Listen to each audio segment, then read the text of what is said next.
Hello प्यारे बच्चों, तो कैसे हो आप सभी का स्वागत है हमारे आपके YouTube चैनल VIPLS क्लासेस पर।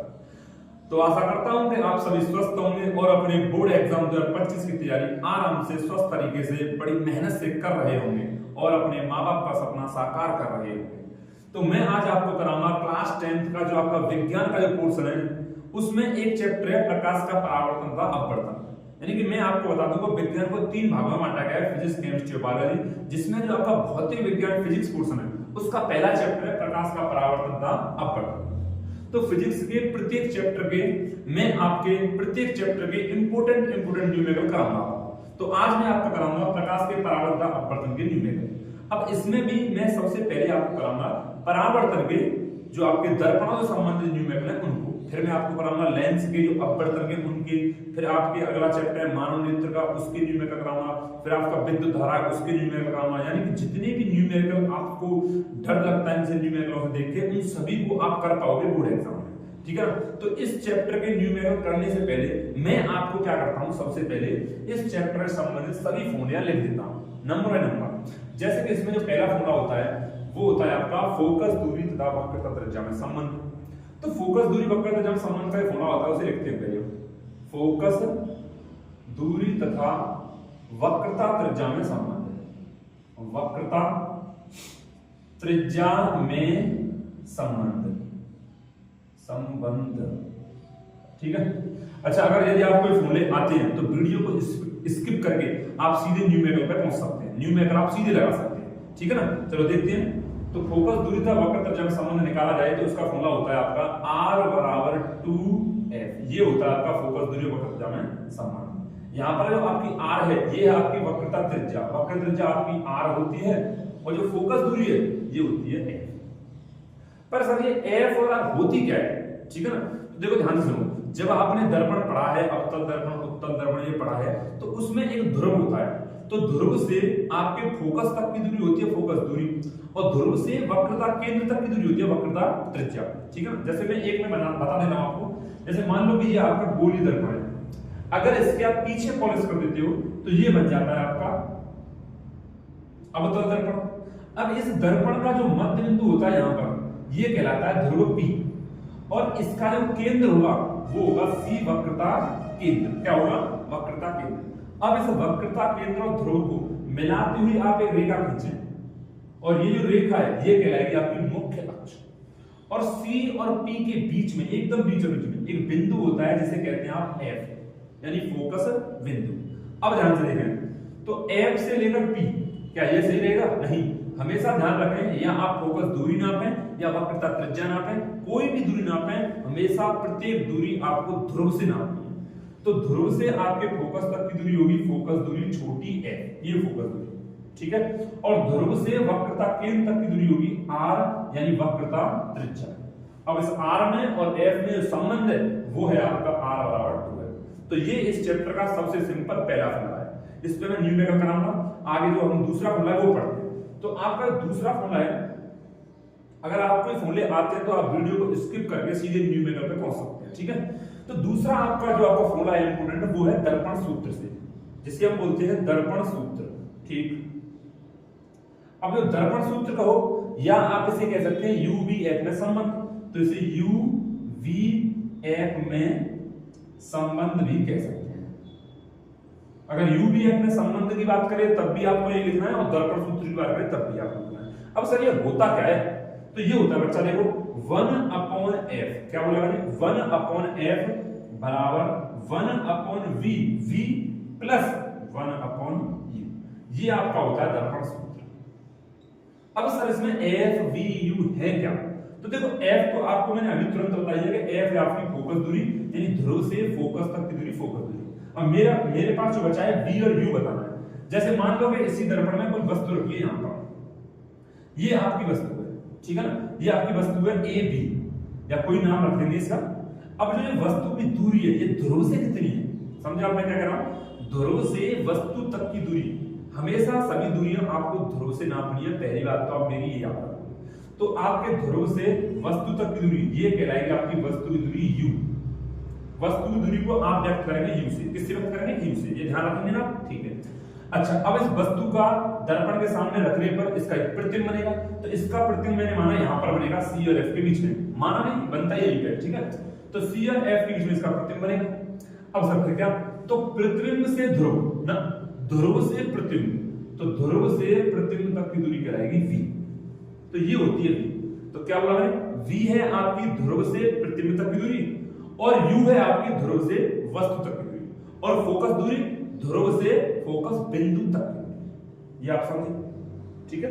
अब इसमें मैं आपको एक सिंपल तरीका बताता हूं, आप अगर इस फॉर्मूले से किसी भी प्रश्न को हल करोगे तो थोड़ा समय लग सकता है, तो इसमें मैं आपको एक ट्रिक यहां मान लो सीधा सिंपल तरीका जल्दी करने का बताता हूं। तो इसमें आप इसको लिख लेंगे, यदि किसी प्रश्न में, क्या बोल रहा हूं ध्यान सुने, यदि किसी प्रश्न में आपको प्रतिबिंब की दूरी पूछता है, किसकी पूछता है, प्रतिबिंब की दूरी V, तो आप इस फॉर्मूले को ना लगा के डायरेक्ट इस फॉर्मूले को लगा सकते हैं। सर ये आया कहां से, तो कुछ नहीं है, इसमें से मैंने V का मान अलग निकाल लिया है, तो ये आपका क्या है, V बराबर UF बट्टे U माइनस F। इस फॉर्मूले को आप अगर लगाएंगे V निकालने के लिए, तो आपका डायरेक्ट बड़ी जल्दी भिन्न से बच जाओगे आप। इसमें आपका गुणा भाग करना है, भिन्न नहीं, यहाँ आपकी भिन्न है, तो भिन्न से आप बच जाओगे। और ज्यादातर प्रश्नों में देखा गया है कि प्रतिबिंब की दूरी ही पूछता है, तो ये आपको यूज करना है प्रतिबिंब की दूरी के लिए, प्रतिबिंब की दूरी के लिए, ठीक है।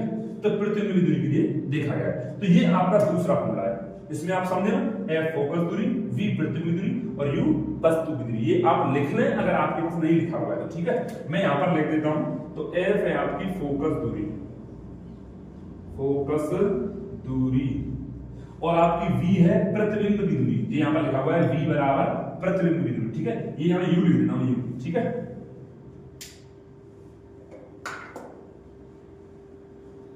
तो यहां पर मैं U लिख देता हूं, तो U बराबर हो जाएगी वस्तु की दूरी, वस्तु की दूरी। और एक बात हमेशा ध्यान रखें, मैं क्या कह रहा हूं, दर्पण में हमेशा सभी दूरियां आपकी नापी गई हैं आपके ध्रुव से। तो ये आपका दूसरा फॉर्मूला है इंपॉर्टेंट। अब मैं चलता हूं तीसरे फॉर्मूले पर, ठीक है। तीसरा फॉर्मूला है आपका रेखीय आवर्धन से, रेखीय आवर्धन यानी आवर्धन क्षमता। तो आपके दर्पण वाले चैप्टर में आपको पढ़ाया जाता है रेखीय आवर्धन या आवर्धन क्षमता, आवर्धन क्षमता, इसे आप व्यक्त करते हैं M से, रेखीय आवर्धन, इसे M से आप व्यक्त कर सकते हैं।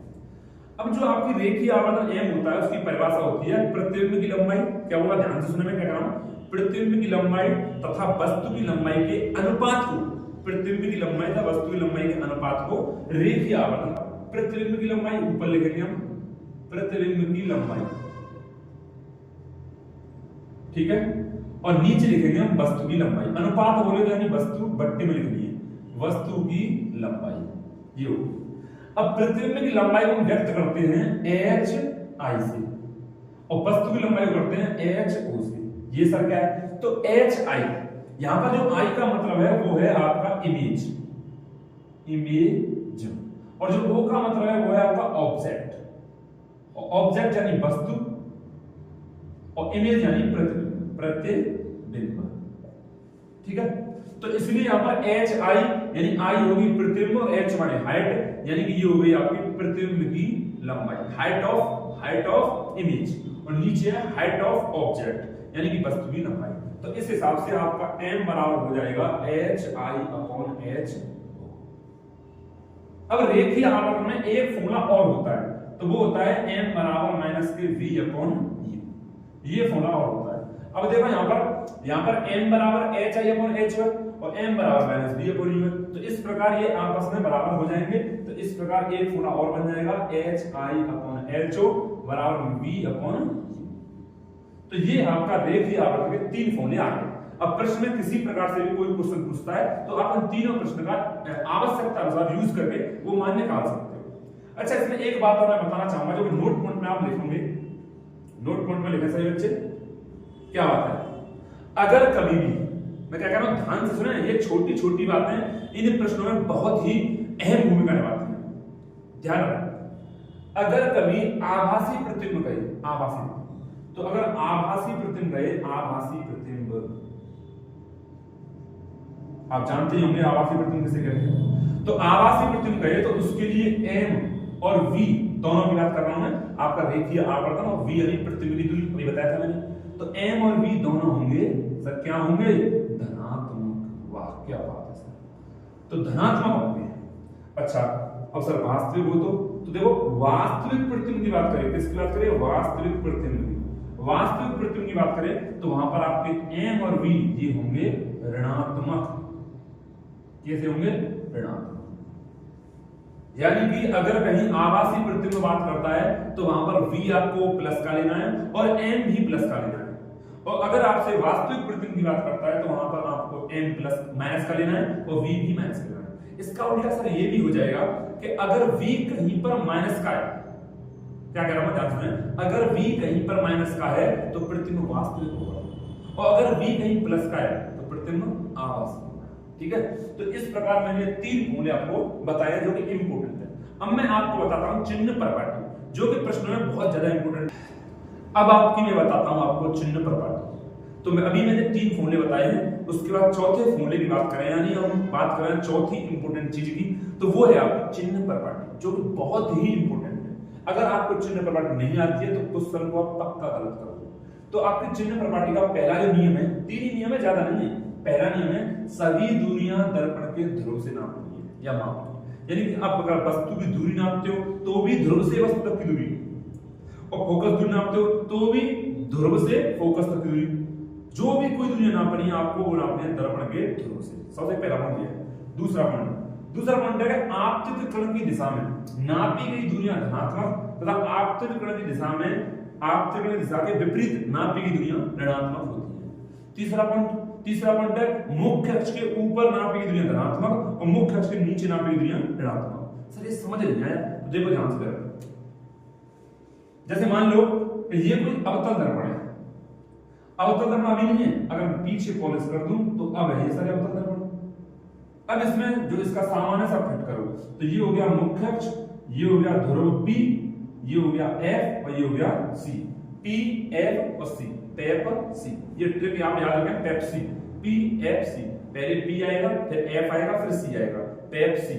ठीक है, अब इसमें क्या है कि अगर मान लो कि आपका यहां पर कोई वस्तु रखी हुई है और वस्तु से हमेशा आपतित किरण चलती है, ये बात ध्यान रखें। वस्तु को सबसे पहले ध्यान सुने, वस्तु को हमेशा आप रखेंगे परावर्तक पृष्ठ के सामने, ठीक है, और वस्तु से हमेशा प्रकाश किरण चलेगी परावर्तक पृष्ठ की ओर। तो यानी कि इसमें से जो प्रकाश किरण निकलेगी वो इधर नहीं जाएगी, वो इधर जाएगी, क्योंकि इधर ये परावर्तक पृष्ठ, ये वाला परावर्तक पृष्ठ है, यहाँ पर परावर्तक पृष्ठ, ये वाला परावर्तक पृष्ठ है, ये पॉलिशदार सतह है पीछे, ये परावर्तक पृष्ठ है। अब इस वस्तु से प्रकाश किरण निकलेगी ये परावर्तक पृष्ठ की ओर, तो ये हो गई आपतित किरण, ठीक है ना। अब यहां से टकरा के प्रकाश किरण जाएगी वो होगी परावर्तक किरण। तो हम बात करेंगे आपतित किरण। तो दूसरा नियम क्या कहता है कि आपतित किरण की दिशा में नापी गई दूरियां, तो आपतित किरण की दिशा है इधर, ये इधर साइड, तो इधर में इस तीर की दिशा में अगर कोई दूरी नापूं तो वो लेनी है आपको प्लस की, और अगर मैं इस तीर की दिशा के विपरीत दिशा में नापूं, यानी विपरीत दिशा में कोई दूरी नापूं तो वो लेनी है आपको ऋणात्मक यानी माइनस। समझिए आप मैं क्या कह रहा हूं कि आपतित किरण की दिशा अगर इधर जा रही है और इधर ही में कोई दूरी नाप रहा हूं तो आपको धनात्मक लेनी है, और अगर आपतित किरण जा रही इधर है मैं दूरी नाप रहा हूं विपरीत दिशा में तो आपको ऋणात्मक लेनी है, ठीक है। तीसरा नियम है मुख्य अक्ष के ऊपर, यानी कि अगर मैं मुख्य अक्ष के ऊपर कोई दूरी नापता हूं तो वो लेनी है प्लस की, और अगर मुख्य अक्ष के नीचे कोई दूरी नापता हूं तो वो लेनी है माइनस, ठीक है ना। तो ये आपकी चिन्ह प्रपाटी के 3 नियम आपको आने चाहिए। अब इस चिन्ह प्रपाटी के नियमों के आधार पर 3 मुख्य बातें जो आपको याद ही करनी है, ठीक है ना। ध्यान से आप इन 3 बातों को याद कर लें।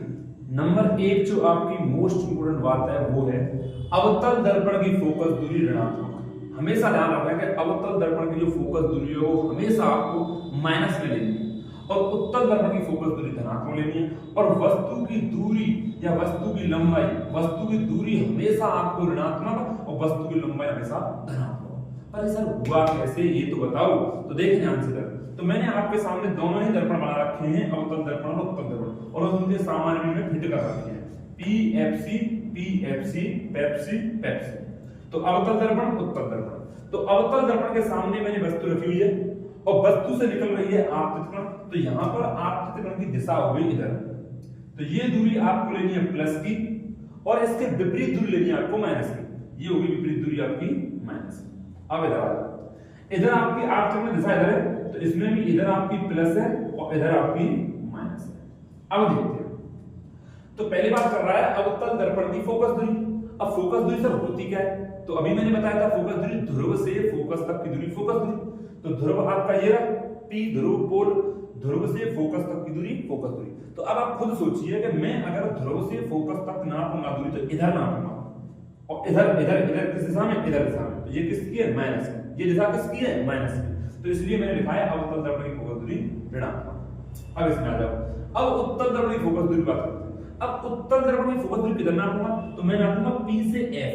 तो अब मैं P से F नाप रहा हूं इधर, तो किधर जा रहा हूं, P से F उधर जा रहा हूं, तो उधर वाली दिशा कौन सी है, प्लस की।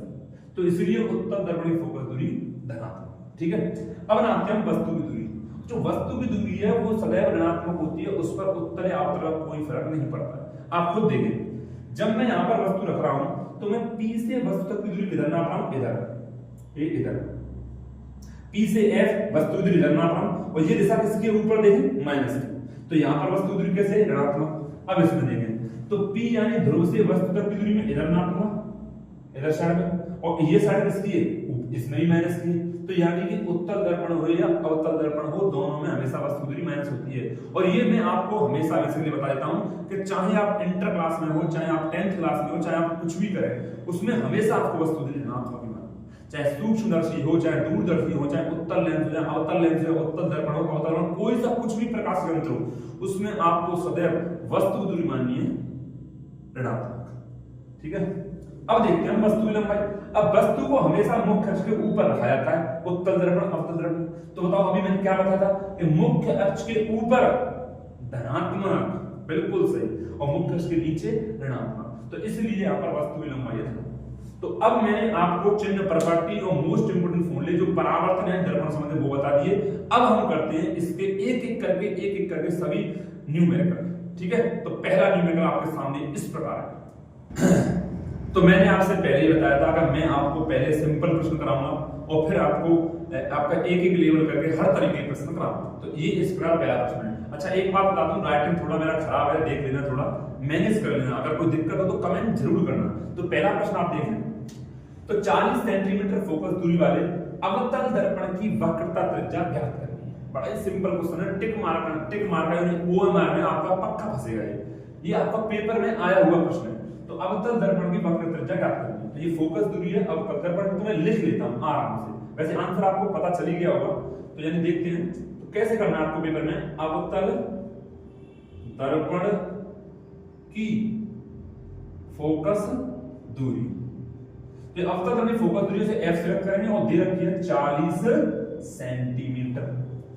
अब ध्यान करो बेटा, चिन्ह प्रॉपर्टी, यहां चिन्ह प्रॉपर्टी ऐसी जगह काम आते हैं। चिन्ह प्रॉपर्टी अभी मैंने आपको तुरंत बताया है कि अवतल दर्पण की फोकस दूरी माइनस, तो यहां पर अभी बात पूरी नहीं हुई है, आपको लिखना पड़ेगा F बराबर -40। अब हमें निकालना क्या है, वक्रता त्रिज्या, और वक्र त्रिज्या सर होती क्या है, R। अब आता है यहां पर फॉर्मूला, सिंपल फॉर्मूला है R बराबर 2F। रख दो मान, हो गया R बराबर 2 इंटू F का मान -40, और ये आपकी R बराबर आ गई -80 सेंटीमीटर। अब यहां एक बात ध्यान से सुनिए, अब आपको ऑप्शन में 80 सेंटीमीटर भी मिलेगा और -80 सेंटीमीटर मिलेगा, लेकिन आपको ध्यान से सतर्कता से आपको टिक करना है -80 लगा। गलती मत कर देना, जल्दबाजी कभी आपको करनी नहीं है। आराम से सोचो समझो फिर टिक लगाना। क्योंकि OMR में क्या है, मैं बताता हूं आपको। OMR में अगर आपको ने एक गोला भर दिया जल्दी में तो भर ही जाएगा बच्चा। उसमें ये नहीं कि आपको बाद में अरे यार यहाँ पर तो B था, मैं से B को भर देता, नहीं, हो ही नहीं पाए। अब अगर आप A भर दिया आपने, फिर B भरोगे तो पूरा क्वेश्चन गलत माना जाएगा। तो इसलिए OMR के केस में आपको बड़ी सावधानी बरतनी है। ठीक है, दूसरे प्रश्न पे हम चलते हैं। ये है आपके सामने दूसरा प्रश्न। अच्छा, मैं एक बात आपको पहले बता दूं, वीडियो थोड़ी लंबी हो सकती है। अरे सर आप क्या बता रहे हो, 29-30 मिनट की हुई, पर मैं बता देता हूँ वीडियो थोड़ी लंबी हो सकती है। आज हम 5 ही प्रश्न करेंगे, एक वीडियो और आएगी दर्पण की, उसमें 5 ही प्रश्न कराना है आपको। ठीक है, तो देखते हैं। वीडियो थोड़ी लंबी इसलिए होगी क्योंकि मैंने आपको पहले फॉर्मूले बताए हैं, जो दूसरी वीडियो आएगी वो इतनी लंबी नहीं होगी। तो दूसरे प्रश्न चलते हैं बिना टाइम बर्बाद किए। देखो, तो इसमें क्या है, ध्यान से देखना, 20 सेंटीमीटर फोकस दूरी वाले एक उत्तल दर्पण, ध्यान करो उत्तल दर्पण की फोकस दूरी 20 है। ये छोटी छोटी चीजें आपको प्रश्न में गलत हो सकता है, अरे छोटी छोटी बातों का ध्यान नहीं दोगे। तो उत्तल दर्पण की फोकस दूरी 20 है, तो लिखो इसे, तो फोकस दूरी लिखते हैं हम, फोकस दूरी F से व्यक्त करते हैं, F बराबर 20 सेंटीमीटर।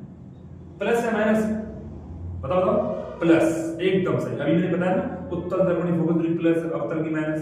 चलिए चलते हैं आगे। तो फोकस दूरी F 20। अब के सामने कोई वस्तु, दर्पण के सामने जो उत्तल दर्पण है उसके सामने कोई वस्तु 40 सेंटीमीटर दूरी पर रखी है। तो ये क्या है? वस्तु की दूरी। तो वस्तु की दूरी है ये आपकी, वस्तु की दूरी, वस्तु की दूरी को आप व्यक्त करते हैं यू से, कितनी है? 40 सेंटीमीटर। अच्छा समझ गया। तो वस्तु की दूरी यानी माइनस, एकदम सही। ये आपको चीज आनी चाहिए, ठीक है ना, ये पकड़ आपको आनी चाहिए। जैसे आपने अभी बताया कि माइनस आएगी सर, माइनस आएगी, एकदम सही। अब यहाँ पर पूछा है उसके प्रतिबिंब की स्थिति तथा प्रकृति, यानी दो क्वेश्चन है इसमें। एक तो प्रतिबिंब की स्थिति पूछा हुआ है, स्थिति पूछी यानी आपको v निकालनी है, और प्रकृति यानी वो प्रतिबिंब बताना है वास्तविक है आभासी। बड़ा सिंपल है, आराम से हो जाएगा, टेंशन नहीं लेने का। तो प्रतिबिंब की स्थिति v पूछी है। तो अभी मैंने पीछे आपको दूसरा फॉर्मूला पढ़ाया था, क्या बताया था कि अगर आपको किसी प्रश्न में v पूछे तो डायरेक्ट फॉर्मूला क्या आएगा? v बराबर, देखो क्या है, v बराबर uf upon u minus f। बस हो गया। तो रखो मान, u का मान माइनस 40, f 20, u माइनस 40 और माइनस के f कितना है? f कितना है? 20। इस कैलकुलेशन को आप कर लो, आंसर आपके सामने। देखो भाई, ऊपर हो गया माइनस के 4 दूनी 8, 800, नीचे हो गया माइनस के कितना हो गया? 60। 0 से 0 कट गया, 0 से 0 कट गया, इधर बच गया 80/6, 2 से काट सकते हो तो 40/, ये आपका 3 रहेगा, ठीक है। तो आंसर आपका v बराबर 40/3 आपका सेंटीमीटर आ जाएगा। आप चाहें तो 3 का इसमें भाग दे सकते हैं 40 में और आंसर निकाल सकते हैं। अच्छा, पहला प्रश्न हमने दिया प्रतिबिंब की स्थिति, ठीक है, यानी v कितनी है? तो 40/3 सेंटीमीटर आ गया। अब पूछा हुआ है प्रकृति, तो सर प्रकृति कैसे बताएं? तो अभी मैंने आपको बताया था, जब मैंने रेखीय अपने पढ़ाया था कि अगर आपके प्रतिबिंब की दूरी v आपकी प्लस आती है तो कैसा प्रतिबिंब होगा? आभासी। तो यहां पर मैं इसकी प्रकृति लिखता हूं, ध्यान से देखना, प्रकृति। तो प्रतिबिंब कैसा है? आभासी। और सर आभासी होगा तो हमने तो सुना नहीं बच्चा, होता ही है, आभासी होगा तो हमेशा सीधा होगा। तो आभासी और सीधा, तो ये उसकी प्रकृति हो जाएगी। ये आपका दूसरा प्रश्न है। चलते हैं तीसरे प्रश्न को करते हैं। तो ये आपके सामने तीसरा प्रश्न है, देखें किस प्रकार है, क्या क्या दिया हुआ है, पहले हम लिख लेते हैं और फिर देखते हैं क्या पूछा हुआ है, ठीक है। तो एक अवतल दर्पण, ध्यान से देखें, अवतल दर्पण है, ये आपने दिमाग में रखें। अवतल दर्पण से 10 सेंटीमीटर दूरी पर कोई वस्तु, हमें क्या मिलेगा कि दर्पण से 10 सेंटीमीटर दूरी पर कोई वस्तु रखी है, यानी वस्तु की दूरी मिल गई 10 सेंटीमीटर। तो मैं लिख लेता हूं, तो वस्तु की दूरी यानी u, वस्तु की दूरी जो u सिलेक्ट करते हैं, तो u बराबर हो गया आपके माइनस के 10। सब माइनस क्यों लगाया? तो अभी मैंने बताया था वस्तु की दूरी हमेशा माइनस। यदि दर्पण से आभासी प्रतिबिंब 20 सेंटीमीटर दूरी पर बनता है, यानी इस प्रश्न में आपको दी हुई है प्रतिबिंब की दूरी, समझा? पिछले प्रश्न में आपको प्रतिबिंब की दूरी पूछी थी, इस प्रश्न में आपको प्रतिबिंब की दूरी दी हुई है ना। तो इस यदि दर्पण से आभासी प्रतिबिंब 20 सेंटीमीटर दूरी पर है तो हम लिखेंगे v बराबर 20 सेंटीमीटर। लेकिन सर यहाँ चिन्ह कौन सा लगाना है, प्लस या माइनस? तो आप समझ ही गए होंगे, अगर मेरी पूरी क्लास में आपने देखी होगी मन से तो आप समझ गए होंगे कि यहाँ v बराबर प्लस आएगा माइनस, तो क्या आएगा? प्लस। सर कैसे?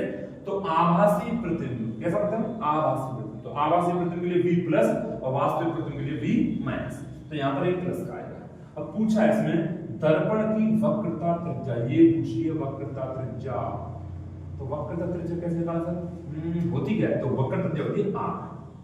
सर r कैसे निकलेगी और से? तो r का फॉर्मूला आपने पढ़ा है, r बराबर 2f, ये आपने पढ़ा है। तो r निकलेगी f से और f निकलेगी इनसे। तो पहले हम निकालते हैं f, फिर निकालेंगे r।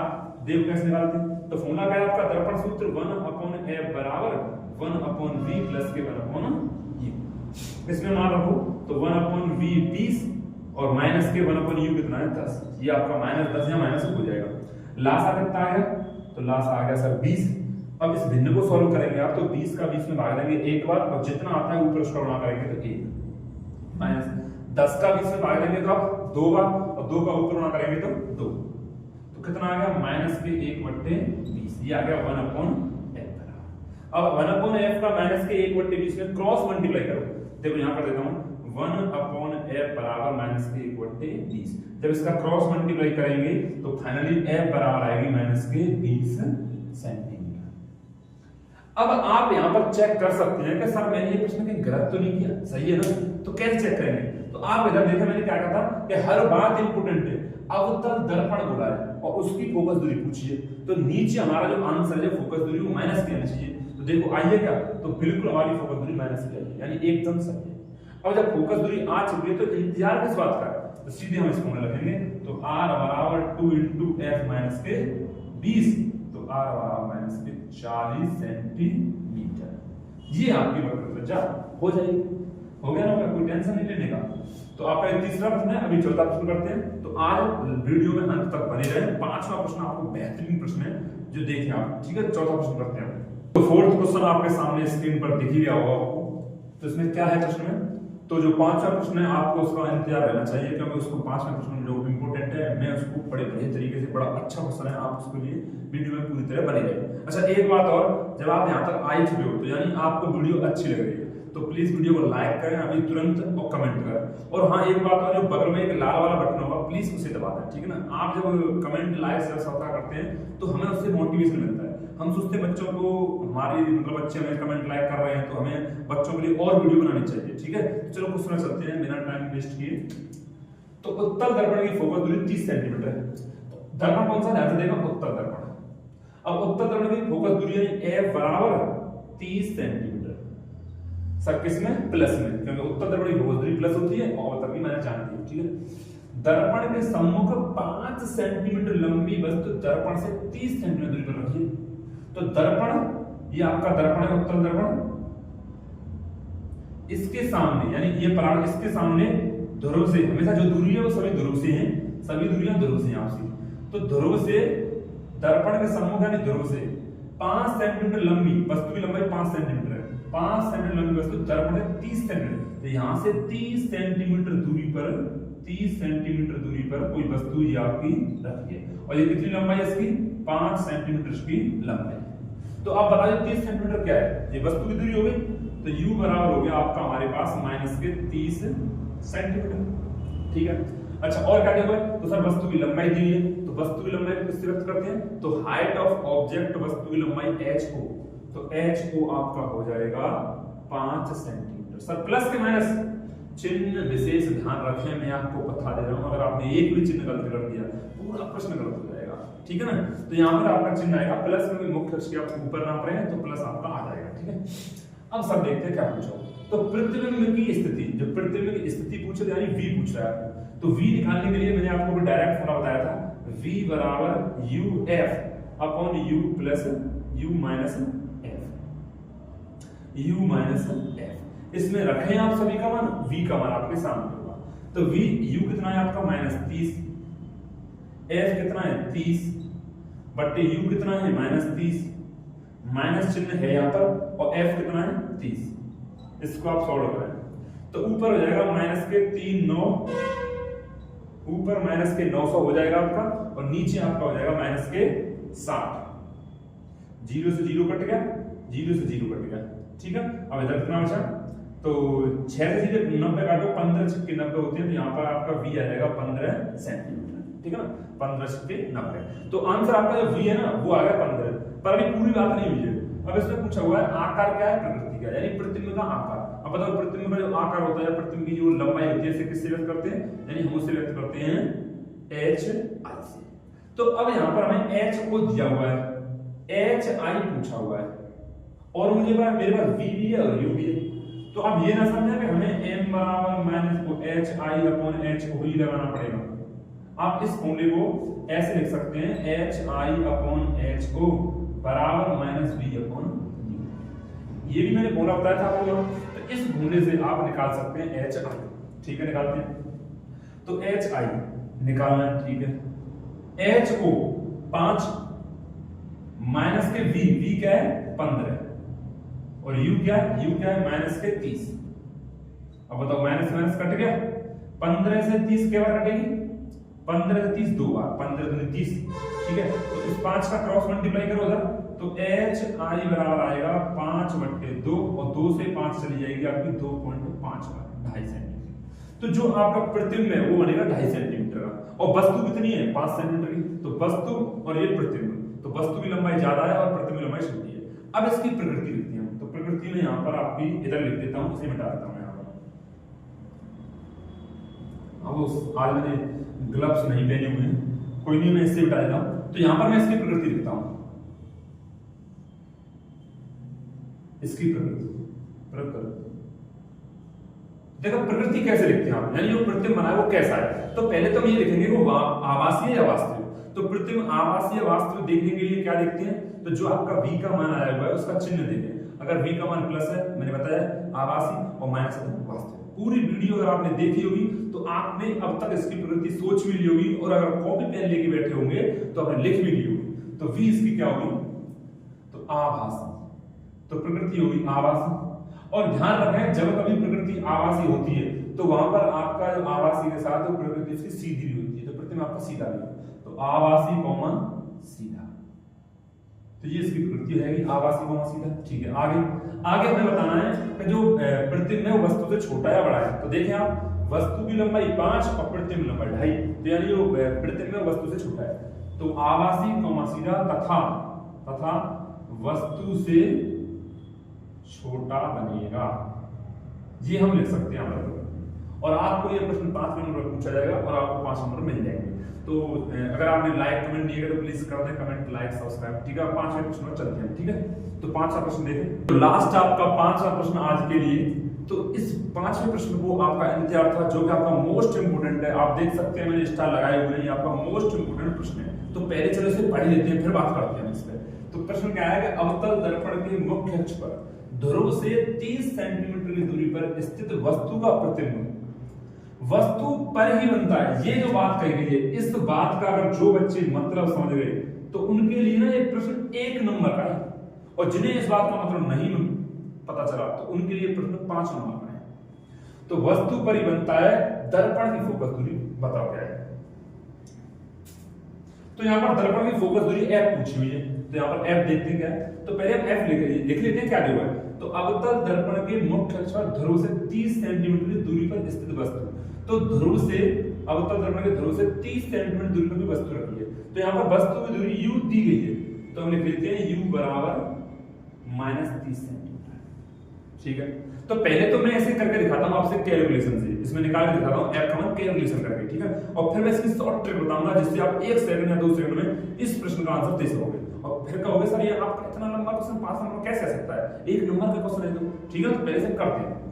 तो अवतल दर्पण है, ध्यान से देखो, ये अवतल दर्पण है, ये आपकी पेप्सी, और ये इसके पीछे पॉलिश हो गई, तो ये बन गया अवतल दर्पण।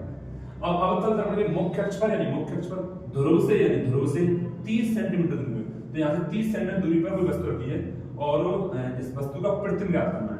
और जो प्रतिबिंब है ना वो वस्तु पर ही बनता है, यानी जहां वस्तु रखी है वहीं पर आपका प्रतिबिंब बनता है। तो इस प्रश्न में आपको वस्तु की दूरी 30 है और प्रतिबिंब की दूरी भी 30 है। तो यहाँ पर v लिखेंगे आप -30 सेंटीमीटर दूरी। अब सर आपने माइनस क्यों लिखा है, क्योंकि अवतल दर्पण में जितने भी प्रतिबिंब वो सब वास्तविक बनते हैं, एक को छोड़कर, ठीक है। वो यहाँ पर इसमें यहाँ पर कंडीशन है नहीं है, ठीक है, वो बताऊंगा अभी मैं। तो इसलिए यहाँ पर अवतल दर्पण सभी प्रतिबिंब वास्तविक बनते हैं, इसलिए मैंने यहाँ पर माइनस के लिया हुआ है। तो अब फोकस दूरी निकालते हैं। तो फॉर्मूला क्या है आपका दर्पण सूत्र, 1/f बराबर 1/v प्लस के 1/u। 1/v कितना है, 1/v कितना है -30, और ये भी हो जाएगा -1/30। बताओ लास्ट आ गया 30, ये कितना हो गया -1 -2/30, 2 से 30 कट गया -1/15, ठीक है ना। अब 1/f बराबर -1/15, अब इसका आप क्रॉस मल्टीप्लाई करेंगे तो ये हो जाएगा f बराबर -15 सेंटीमीटर। तो ये आपका क्वेश्चन वैसे अगर आप करें कैलकुलेशन तरीके से तब भी आपका ज्यादा बड़ा है नहीं है, तब भी आपका 2 या 3 नंबर का क्वेश्चन है, लेकिन ये आपका ऑप्शन में यानी OMR में टिक मार्क में बन सकता है, तब आपको इसका 1 या 2 सेकंड में आंसर देना आना चाहिए। तो तो अब समझो इसमें प्रश्न में है क्या, इसमें से इंपोर्टेंट क्या क्यों ना हो। तो देखो, तो यहाँ पर है अवतल दर्पण के मुख्य अक्ष पर ध्रुव से 30 सेंटीमीटर दूरी पर वस्तु स्थित है। अब यहाँ इसमें जो लाइन बोली है वस्तु पर है, तो जहां वस्तु रखी है वहीं आपका प्रतिबिंब बनता है। जहां आपकी वस्तु ये है और ये आपका प्रतिबिंब इसके नीचे बनता है। तो अब आपको ध्यान करो, सोचो, जब आपने ये पढ़ा था तो आपने वहां पर अवतल दर्पण में प्रतिबिंब बनाने की 6 कंडीशन पढ़ी है। तो सबसे पहली कंडीशन क्या थी, सोचो ध्यान से, अगर आपने क्लास में अच्छी तरह पढ़ाई की होगी तो। अगर आपको लगता है कि सर हमने नहीं पढ़ा तो प्लीज कमेंट करके मुझे बता दें, मैं उसकी भी आपको एक वीडियो डाल दूंगा प्रतिबिंब बनाने की, ठीक है। तो ध्यान से आप वीडियो पे आते हैं। तो पहली कंडीशन थी कि वस्तु अगर अनंत पर रखी तो प्रतिबिंब कहाँ बनता है, फोकस पे। दूसरी कंडीशन थी कि अगर वस्तु अनंत और वक्रता केंद्र के बीच रखी हो तो प्रतिबिंब बनता है वक्रता केंद्र और फोकस के बीच में। तीसरी कंडीशन थी, वो जो इंपोर्टेंट है वही इस यहाँ पर उसी का यूज हुआ है। तीसरी कंडीशन थी कि अगर वस्तु वक्रता केंद्र पर रखी है तो उसका प्रतिबिंब वक्रता केंद्र पर ही बनता है। तो जब दर्पण से, ये दर्पण है, दर्पण से वस्तु की दूरी 30, और बोल रहा है कि वस्तु रखी है वहीं पर प्रतिबिंब है, तो प्रतिबिंब की दूरी 30, तो वक्रता केंद्र पर ही वस्तु रखी है और वक्रता केंद्र वस्तु रखी है और प्रतिबिंब वक्रता केंद्र बनना है। तो यानी जो 30 जो दे रखी है, ये 30 दे रखी है, ये आपकी r बराबर 30 सेंटीमीटर हो जाएगी, नहीं हो जाएगी, मैं क्या कह रहा हूं, हो जाएगी, नहीं जाएगी, क्योंकि आपकी वस्तु वक्रता केंद्र पर ही रखी है। यानी वस्तु की दूरी आपको 30 दे रखी है। और सर हमने पढ़ा है कि ध्रुव से वक्रता केंद्र तक की दूरी ये तो r होती है, तो r बराबर 30 मिल गया। तो इतना लंबा कुछ करने की जरूरत नहीं है, r बराबर 30 हो गई। तो आप इसको दूसरे तरीके से r बराबर 30, तो r बराबर 2f लगा के इसमें से f निकाल लो, तो f बराबर r बट्टे 2, यानी 30 बट्टे 2, 2 से कटेगा, f बराबर 15। अब तल दर्पण है तो माइनस। अब देखो है कि नहीं, तो इस प्रकार ये इंपोर्टेंट प्रश्न है। आप सोचो इसमें कि वक्रता केंद्र वस्तु रखी है, वक्रता केंद्र वस्तु रखी है, तो वक्र त्रिज्या r 30 और वस्तु की दूरी 30 है, तो यानी वस्तु कहां रखी है, वक्रता केंद्र पे, तो वक्र त्रिज्या 30 हो गई। और वक्र त्रिज्या की आधी क्या होती है, फोकस दूरी 15। आगे आंसर चुटकियों में, तो 30 का आधा 15, 15 हुई फोकस दूरी, ठीक है। तो इस प्रकार आपको लगता है कि अगर कि सर हमें जो प्रतिबिंब बनाने के तरीके हैं, जो 6 अवतल दर्पण के, उत्तल दर्पण के, वो भी कराओ, तो प्लीज कमेंट कर दें, जिससे मैं आपके लिए उनकी भी एक वीडियो करा दूंगा, ठीक है। तो आज हमने इस प्रकार 5 प्रश्न किए जो कि मोस्ट इंपोर्टेंट है। और हाँ, एक बात बता दूं मैं, ये सभी प्रश्न कहीं ना कहीं किसी ना किसी बोर्ड एग्जाम में 2024, 2023, 22 कहीं ना कहीं किसी ना किसी में पूछे गए हैं। तो आज हमने जो 5 प्रश्न कराए, अगर आपको लगते हैं थोड़ी बहुत भी आवश्यक है, आपके थोड़े बहुत भी काम आए, आज थोड़ा बहुत भी आपको समझ आया है, तो प्लीज लाइक करें, शेयर करें, कमेंट करें और सब्सक्राइब करना ना भूलें, ठीक है। आगे भी एक वीडियो और डालूंगा जो आपके परावर्तन से संबंधित होगी, उसमें 5 प्रश्न कराऊंगा। फिर आपके लिए लेंस की वीडियो आएगी, फिर आपके विद्युत के लिए हर प्रकार के आपको न्यूमेरिकल में कराऊंगा, ठीक है। Thank you.